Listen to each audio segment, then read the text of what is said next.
भोलि चाहिने कि, तर यो चाहिँ लाइफभरि नै छ कि। त्यो कारणले चाहिँ मलाई यो बिजनेस चाहिँ मन पर्यो। अनि त्यो भित्र अन्तरात्मादेखि मान्छेहरूले टाइम लाग्ला केही छैन। कुनै पनि काम, एउटा कुरा चाहिँ मैले यहाँ आएर चाहिँ के बुझेँ भने कुनै पनि काम गर्नलाई नि मिनिमम पनि 5 वर्ष चाहिँ जो मान्छेले टार्गेट राख्छ नि त्यो मान्छे 100% सक्सेसफुल हुँदछ कि। कुनै दिन मलाई पनि लागेको थियो यो बिजनेसले हुँदैन होला, म छोडिदिन्छु भन्ने मलाई मेरो मनमा नि लागेको थियो। तर मैले अर्को मनले चाहिँ जस्तै अहिले ए र बीको हामीले दुईवटा अप्सन निकाल्यो जुन हामी टपिक्समा कुरा गऱ्यौँ नि। एक मनले त्यो भने नि अर्को मनले नि यदि छोडिस् भने नि भोलिको दिनै उज्यालो छैन। किनभने मैले बिजनेस पनि गरेर हेरेँ, म बिजनेसम्यानसँग पनि बसेर हेरेँ, मैले जागिर गरेर पनि हेरेँ, जागिर गर्ने मान्छेहरूसँग पनि हेरेँ र उहाँहरूको सिचुएसन पनि हेरेँ, मेरो सिचुएसन पनि हेरेँ।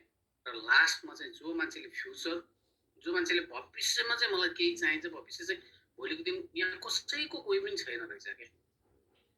न आमाको छोरा छ, न छोराको आमा छ, न बाउको के अरे छोरा छ, न बाउको छोरी छ। भोलिको दिनमा जुन सिचुएसन मैले आज जुन आँखाले देखेर गरेँ, भोलिको यो सिचुएसनमा नि कसैले केही गर्नु सक्दैन। यदि यो भिडियो कसैले हेर्नु भएको छ भने आजैदेखि अहिलेदेखि नै स्टार्ट गर्नुहोस्। अहिलेदेखि स्टार्ट गर्नुभयो भने तपाईँले भरे बेलुकासम्म एउटा न एउटा चाहिँ तपाईँले के भन्छ सक्सेस चाहिँ एचिभ गर्नुहुन्छ।